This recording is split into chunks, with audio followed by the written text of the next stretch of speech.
Elder Kang Wujin walked slowly into the grand chamber, each step echoing through the crystal dome that stretched high above.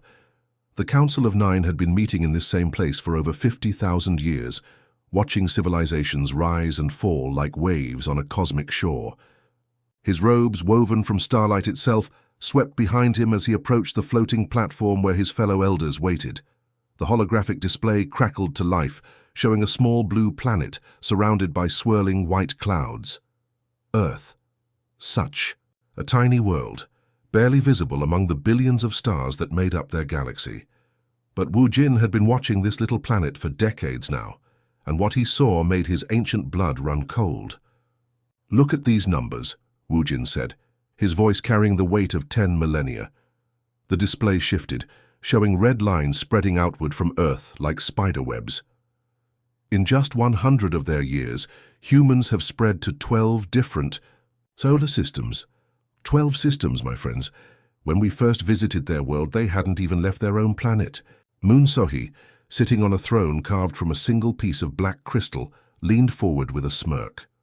Her silver hair shimmered as she shook her head. "Oh, Wu Jin, you worry too much. We've seen this before, haven't we?" She gestured to the empty seats around the council chamber. "Remember the Vorthak Empire? They conquered 30 systems in half that time.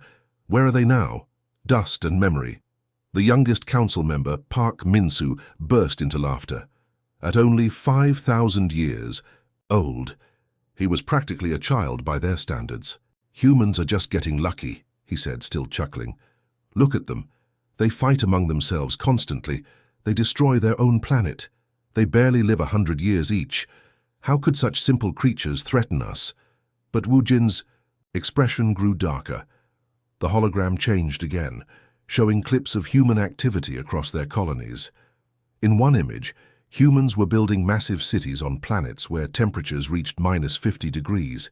In another, they were mining asteroids while wearing simple spacesuits that should have been torn apart by cosmic radiation. "That's exactly what worries me," Wu Jin whispered. "They're not just surviving in these harsh places, they're thriving. Their colonies aren't just scraping by, they're growing faster than our oldest models predicted. And look at this." He waved his hand, and the display zoomed in on a human space station orbiting a gas giant. "They took one of our damaged ships 3 years ago," Wu Jin continued. "Just one ship. We expected them to spend decades trying to understand our technology, but in 3 years they've not only fixed it, they've improved it. That station you're looking at is generating more energy than our oldest power stations." Elder Han Seojun, whose purple skin glowed faintly in the chamber's light, scoffed. "Improved? Wu Jin, they can barely make fire without burning down their forests. Their weapons are still chemical-based. They haven't even figured out how to live peacefully on one world, let alone rule a galaxy." "That's what the ancients said about us once," Wu Jin replied quietly. "We were young and violent too, but we learned, we grew wise. We became the Council of Nine because we evolved beyond our primitive nature. But humans—" He paused, staring at the swirling images of human activity. "Humans are different. They don't seem to have limits." Sohee rolled her eyes. "No limits. Wu Jin. They die of old age in 80 years. They can't even breathe the air. On most planets, their bodies are weak, their technology is basic, and they've only been in space for a few centuries. We've been traveling between stars since before their sun was born." "And yet," Wu Jin said, calling up new images, "in those few centuries, they've spread farther than any species we've encountered at their stage of development. Look at this data from their newest colonies." The display showed human settlements on worlds that should have been uninhabitable. They're adapting in ways we didn't think possible. Evolving. Not just their technology, but themselves. Min-soo laughed again, though less confidently. "Even if that's true, so what? There are trillions of us across thousands of worlds. Humans. Number in the billions on just a few dozen planets. Simple mathematics, Wu Jin." Wu Jin's ancient face grew very still. The last time someone used simple mathematics to dismiss a growing threat, the Zarthek dynasty fell in less than a standard cycle. They underestimated a small faction of rebels who had no advanced technology, no vast fleets, and no apparent advantages. He paused, letting his words sink in. Those rebels became the New Republic, which now controls half the outer rim sectors. The chamber fell silent except for the soft humming of the crystal dome above them. Reports and data streams continued to flow across the holographic displays, showing human progress that seemed to accelerate with each passing day. Wu Jin looked at each of his fellow council members in turn. I'm not asking you to declare war on humanity. I'm asking you to watch them more carefully, to take them seriously. Because if I'm right about this, if humans truly have no ceiling to their growth— He let the sentence hang in the air like, "A storm cloud.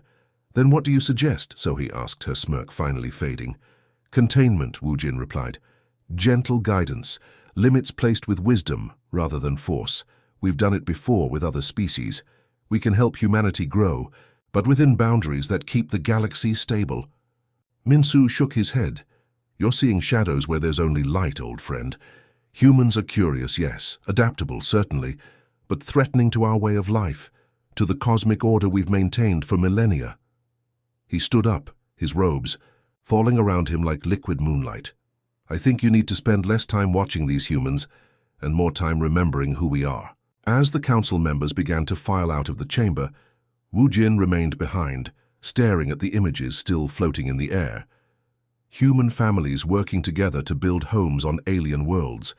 Human scientists solving problems that had stumped galactic researchers for centuries. Human explorers pushing into regions of space that even the Council had left unexplored. He waved his hand, and a new image appeared. A young human woman, not even 30 years old by their standards, standing in a laboratory on one of their newest colonies. She was holding a device that looked impossible, a fusion of human engineering and adapted galactic technology that shouldn't have been possible to create. "No limits," Wu Jin whispered to the empty chamber. "God help us all. They truly have no limits." The hologram flickered and went dark, leaving him alone with his fears and the terrible certainty that his warnings would be ignored until it was far too late. The morning rain tapped gently on the windows of Seoul National University as Professor Kim Ji-soo adjusted his glasses and looked out at the students rushing to class. For 50 years this had been his life, teaching, researching and watching. But Professor Kim was not who he appeared to be. Beneath the carefully crafted human form lived Elder Kang Wu Jin, one of the most ancient beings in the galaxy. Disguise was perfect. Wu Jin had studied human biology for decades, crafting every detail of his false identity. Grey hair that he allowed to grow thinner each year, wrinkles that appeared exactly when they should, even the slight stoop in his shoulders that came with age. He had lived this life so completely that sometimes he almost forgot who he really was. Today, like many days before, he walked through the engineering building, observing the students. His enhanced hearing picked up conversations from every corner, his ancient mind analyzing and cataloging everything he witnessed. Humans, he had noticed, were remarkably different from any other species the Council had encountered. In the corner of the lab, Lee Tae-hyung was bent over his workstation, dark circles under his eyes showing he'd been there all night again. Wu Jin knew the boy's story well. Tae-hyung had grown up in a tiny apartment with his grandmother, eating instant noodles for dinner, while his friends went to hagwons and expensive tutoring centers. But what others saw as disadvantage, Tae-hyung turned into fuel. "Professor Kim," Tae-hyung called out, holding up a strange device. "I think I've figured out how to make the energy cell last 30% longer." Wu Jin walked over, his human heart, an organ he had learned to make beat convincingly, racing with genuine curiosity. The modification Tae-hyung had made should have been impossible with current human technology. Yet there it was, working perfectly. "How did you think of this approach?" Wu Jin asked, examining the device. Tae-hyung grinned, that particular human expression that showed both pride and humility. "Well, I was eating ramyeon last night, and I noticed how the noodles absorbed the broth differently when the container was smaller. It got me thinking about energy absorption in confined spaces." This was exactly what worried Wu Jin. Humans took inspiration from everything: food, nature, art, even their hardships. They connected ideas in ways that defied logic, creating solutions that more advanced species had never considered. Later that week, Wu Jin attended a medical conference where Dr. Choi Hyeri was presenting her latest research. He watched her juggle, the presentation remote while checking her phone, probably responding to something from her children. She was a single mother of 3, yet her work on cellular regeneration was advancing faster than teams of researchers from more developed species. The key, Dr. Choi explained to the audience, is that human cells have a unique relationship with stress. While most species show cellular degradation under pressure, human cells often exhibit what we call beneficial adaptation. She clicked to the next slide, showing microscopic images. When exposed to controlled stress, human cells don't just survive, they evolve. They become stronger, more efficient, more resilient. Wu Jin leaned forward, his fake human eyes widening with real concern. This was not supposed to be possible. In all his years observing different species, he had never seen biological systems that actually improved under stress. Most life forms simply endured or died, but nothing prepared him for what he witnessed at the military hospital the following month. Nam Ji-hoon had been brought in after a training accident that would have killed any normal human being. The explosion had left him with injuries that should have been fatal, massive trauma, burns covering 60% of his body, and internal damage that would have ended most species. Wu Jin visited as Professor Kim, claiming to be researching trauma recovery for a paper. What he found defied everything he knew about biology. The weird thing, Dr. Choi told him privately, is that his recovery isn't just faster than expected. His body seems to be rebuilding itself better than it was before. Denser bones, more efficient muscle fibers, even improved neural pathways where we had to repair the damaged areas. Wu Jin spent hours reading Ji-hoon's medical files. The young soldier's body was essentially upgrading itself through recovery. Where galactic species saw injury as weakness to be healed, human bodies seemed to view trauma as information to be incorporated and improved upon. He arranged to meet with Ji-hoon once he was conscious, pretending to interview him for his research. The soldier was sitting up in bed, already insisting he wanted to return to active duty. "I feel different," Ji-hoon admitted, flexing his hands. "Stronger, somehow, more aware, like my body learned something from what happened." "Doesn't it worry you?" Wu Jin asked carefully, "being injured so severely?" Ji-hoon smiled, and Wu Jin saw something in his eyes that made his ancient blood run cold, not fear or acceptance, but genuine gratitude. "Professor, my grandfather always told us that what doesn't kill you makes you stronger. I thought it was just something old people said to make us feel better about hard times." He held up his hands, looking at them with wonder. "But maybe it's literally true for us." That night, Wu Jin sent a detailed report to the council. He described Tai Hyung's impossible innovations, Dr. Choi's discovery about cellular adaptation, and Nam Ji-hoon's miraculous recovery. He included biological scans, energy readings, and psychological profiles that painted a picture of a species that didn't just survive adversity. They were strengthened by it. The response came within days. Elder Han Seojun's message was brief and dismissive. Primitive creatures with basic tools. What threat could they pose? But attached to the message was a warning. Several council members had noticed his frequent reports on humanity and were beginning to question his dedication to galactic stability. Perhaps, they suggested, he had become too fascinated with these creatures.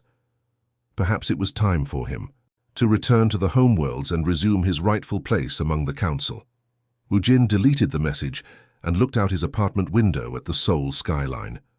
Lights twinkled in every direction, each representing thousands of humans who were probably working late, studying, creating, overcoming obstacles that would stop most species in their tracks. He thought about Tai Hyung, now developing engines that could theoretically outperform galactic standard drives. He thought about Dr. Choi, whose research was approaching breakthroughs that could revolutionize medicine across the galaxy. He thought about Ji-hoon, who had returned to duty stronger than ever, now leading training programs that were producing soldiers unlike anything the galaxy had seen. Primitive creatures, Wu Jin whispered to himself, watching a group of students work through the night in a lab across the street.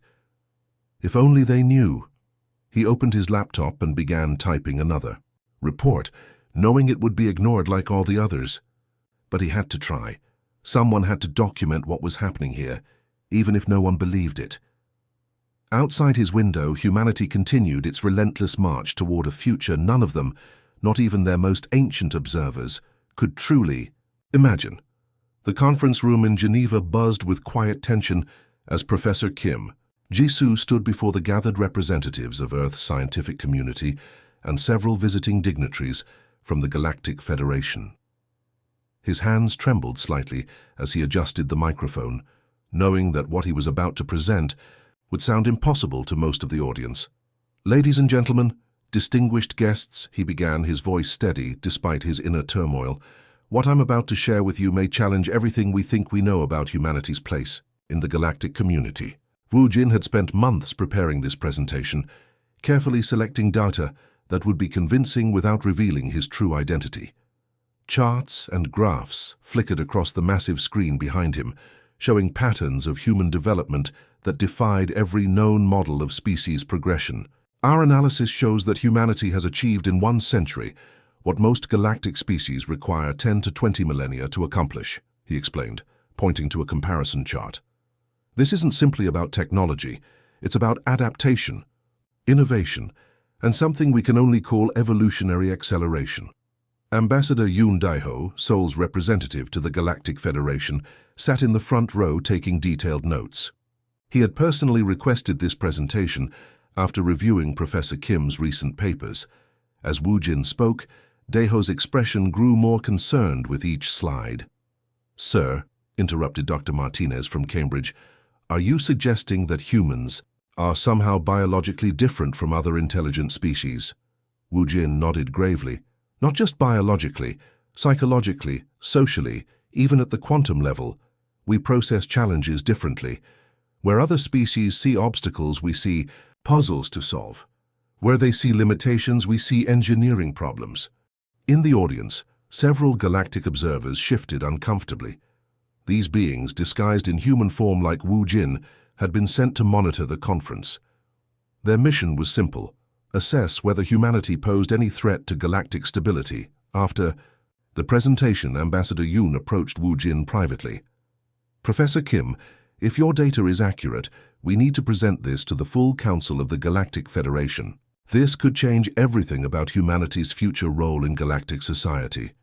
"I was hoping you'd say that," Wu Jin replied, handing him a thick folder. "These are additional findings from our research stations across the solar system. The patterns are even more pronounced than what I presented today." 3 weeks later, Yoon stood before the Galactic Council on the space station orbiting Proxima Centauri. The chamber was vast, with representatives from dozens of species arranged in concentric circles around a central platform. The air itself seemed to hum with translated languages and the whisper of artificial gravity generators.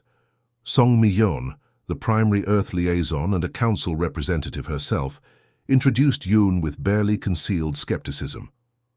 "Ambassador Yoon brings us claims from a human professor who believes humanity represents some kind of evolutionary anomaly." As Yoon presented Professor Kim's findings, Wu Jin watched from his disguised position among the council observers.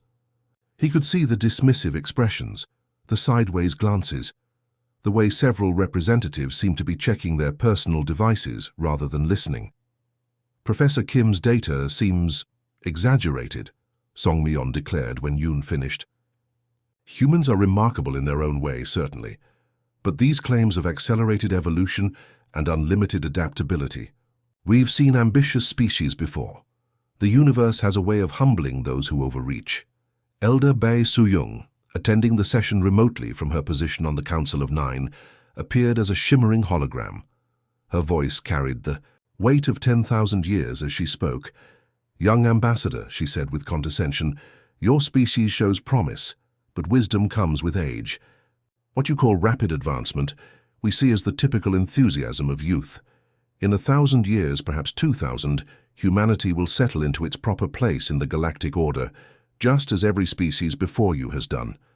Back on Earth," the dismissal stung. But reports began filtering in that made ignoring the warnings increasingly difficult. Commander Ko Sunho had been placed in charge of reverse engineering a damaged Federation scout ship that had crashed in the Sahara Desert. The expected timeline for understanding the technology was set at 500 years, an optimistic estimate given humanity's current technological level. Ko Sunho made his report after just 4 months. "Sir," he addressed General Park in their secured facility, "we've not only figured out how the propulsion system works, we've identified 17 ways to improve it." The general stared at the technical readouts. "Commander, our best scientists estimated this would take centuries." "That's what I thought too," Ko replied, gesturing to his team of engineers and physicists. "But the technology isn't as complex, as everyone assumed. It's just different. Once we stopped trying to understand it like our own technology and started thinking like we were playing with alien Lego blocks, everything clicked." The improved ship performed its first test flight 2 weeks later. Not only did it work, but it exceeded the performance of the original Federation vessel by 30%. The human modifications had somehow made the alien technology better than its creators had managed in thousands of years of development. Similar reports poured in from around the globe. Dr. Lee Soo-hyun had cracked Federation medical technology and developed treatments that worked better on humans than the originals worked on their intended species. Engineer Park Ji-ho had found ways to make alien communication devices function across languages they weren't designed to handle. Even more disturbing, these weren't isolated incidents. They were becoming routine.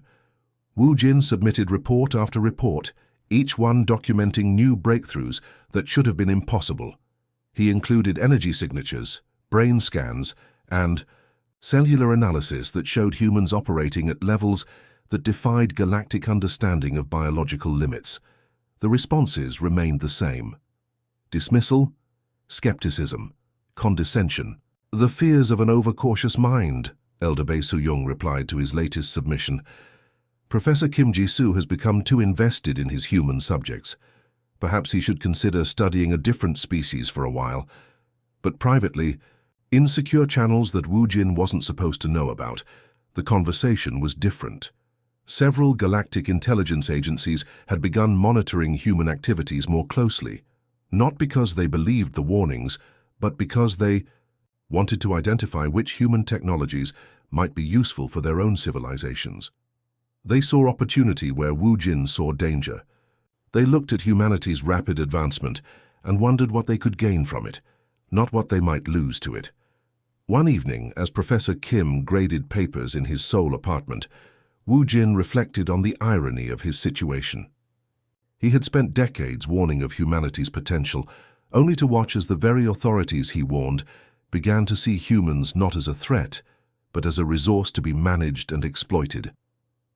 On his desk lay the latest response from the Galactic Council, a formal request for continued observation and documentation of human adaptation patterns, with emphasis on replicable technologies and methodologies they still didn't understand.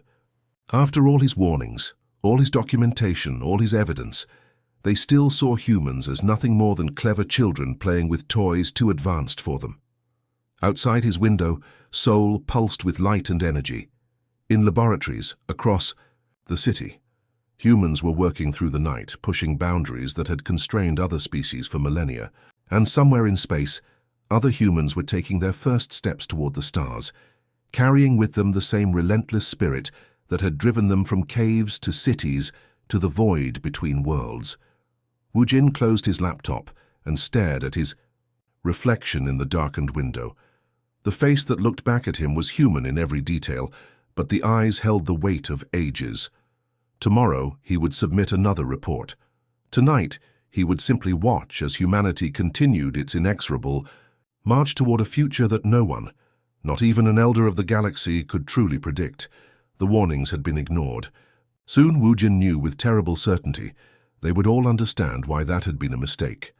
The alarm bells echoed through the crystalline corridors of Central Command as Captain Lim Young-ho watched his modified ships dance around the Federation. Fleet-like wolves circling confused sheep, his flagship, once a captured Federation escort vessel, now hummed with hybrid technology that shouldn't have existed for another 1,000 years.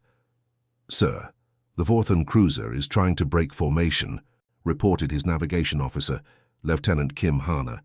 Let them run, Young-ho replied calmly, adjusting the collar of his uniform. We're not here to destroy them. We're here to show them they can't destroy us anymore. 3 months earlier, the Federation had sent their third fleet to remind humanity of its place. 12 massive battleships, each one capable of glassing a planet, had arrived at the edge of human space with orders to contain the expanding colonies. It was meant to be a simple intimidation mission, a show of force to keep the upstart species in line. Now, 6 of those battleships were crippled or destroyed, and the survivors were desperately trying to retreat. The humans hadn't just won, they had done it with ships the Federation had built. The real breakthrough had come from Dr. O. Ariam, working in a converted warehouse in Busan. The Federation energy shield technology had stumped galactic scientists for millennia, its principles so complex that even the species who created it didn't fully understand how it worked. They simply followed ancient designs handed down through generations. O. Ariam looked at it like a puzzle, not a sacred mystery. It's like a lock with too many keys, she had explained to her team during one of their marathon research sessions. Everyone's been trying to use all the keys at once, but what if you only need 3 specific keys in the right order? Her breakthrough came while she was eating lunch, watching raindrops slide down the lab window. The way each drop followed a unique path sparked something in her mind. Energy shields, she realized, weren't walls. They were rivers of force that could be redirected, not broken. Within 3 weeks, she had cracked not just the shield technology, but improved it. Human ships now carried deflectors that worked better than the originals, using 1/10 the power. The Federation's most advanced defensive systems had been reverse-engineered and enhanced by a woman who had learned to work on computers by fixing her family's broken electronics. But the real shock to the Galactic Order came when General Shin Minho announced his alliance with the Torakan Republic. The Torakans were the Federation's oldest allies, a species so loyal that they had stood by the Council through 3 major galactic wars spanning millennia. The meeting had taken place in secret, on a neutral trade station orbiting a dying star.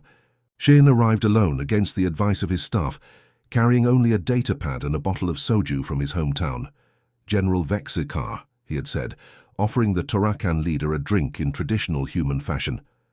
We come not as conquerors, but as friends who understand what it means to grow beyond our beginnings.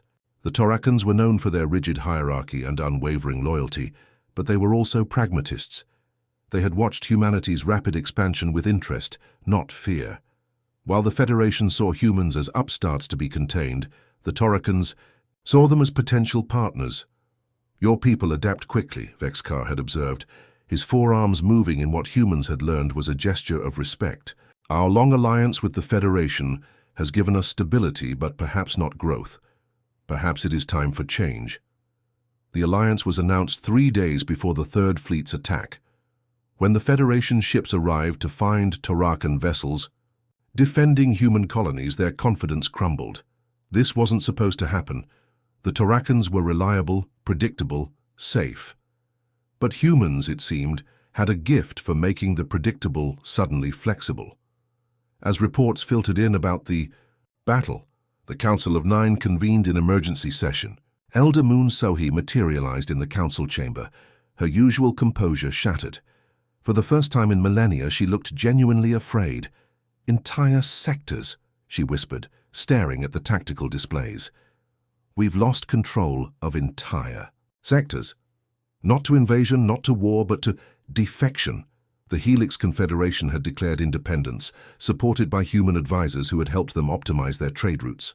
The Crystalline Collective had withdrawn from Federation oversight after human engineers solved energy problems that had plagued them for centuries. Even the Void Dancers, mysterious energy beings who rarely interacted with physical species, had begun communication with human consciousness researchers. "How?" Sohee demanded, turning to Elder Woojin. "How is this possible?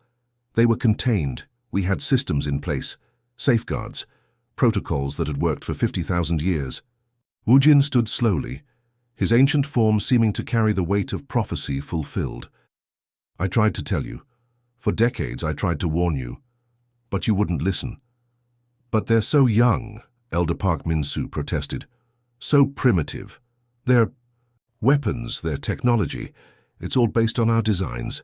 Yes, Wu Jin nodded sadly. They took our designs and made them better. They took our allies and offered them something we never did. Growth instead of stability. Partnership instead of subservience. He gestured to the displays showing human expansion. Look at their colonies. Every world is different. Every settlement has found new ways to thrive in impossible conditions. They don't conquer civilizations. They inspire them. Elder Han Seojun's hologram flickered with anger. Inspire? They're destroying the galactic order. They're evolving it, Wu Jin corrected. While we perfected our civilizations and stopped changing, they never stopped adapting. We became museums of our own greatness. They remained alive. The truth was becoming undeniable. Human expansion wasn't just about territory or resources.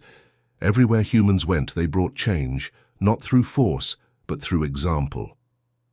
They showed other species what was possible when you refused to accept limitations. Captain Lim Young-ho's report reached the Council later that day. The Third Fleet had been allowed to retreat with a message. The Federation is welcome in human space, as friends and equals. As rulers, never again. But perhaps most disturbing was the footnote in his report. The humans had captured detailed scans of Federation fleet movements, defensive positions, and strategic resources. Not through spying or infiltration, but because their new allies had shared everything freely. Species that had been loyal Federation members for thousands of years were now offering the humans complete access to information the Federation had considered classified. They weren't being conquered. They were choosing to change sides. Moon So-hee stared at the data stream showing defections, alliance shifts, and territorial changes. They're rewriting the rules of galactic civilization itself. Wu Jin nodded grimly. I tried to tell you. We stopped evolving. We became comfortable with our power, satisfied with our knowledge, content with our control. We forgot that the universe doesn't remain static just because we want it to. He paused, looking at each of his fellow elders. They never forgot. Every challenge they faced, they adapted. Every limitation they encountered, they overcame. We saw their rapid growth and assumed it would plateau.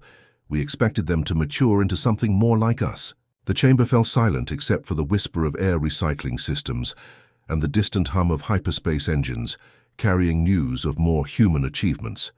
Instead, Wu Jin concluded, they remained exactly what they always were. Infinite potential, wrapped in mortal flesh. And now finally they have the tools to show the galaxy what that means. Outside the council chamber, reports continued to stream in. More alliances, more technological breakthroughs, more civilizations choosing change over stability, growth over security. The Federation wasn't just losing a war, they were losing their entire understanding of how the galaxy was supposed to work.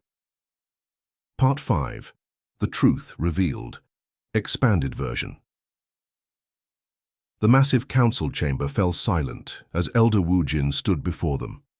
Outside, through the crystal dome overhead, they could see flashes of light in the distance. Human warships engaging with the once mighty council fleet. No one had imagined it would come to this.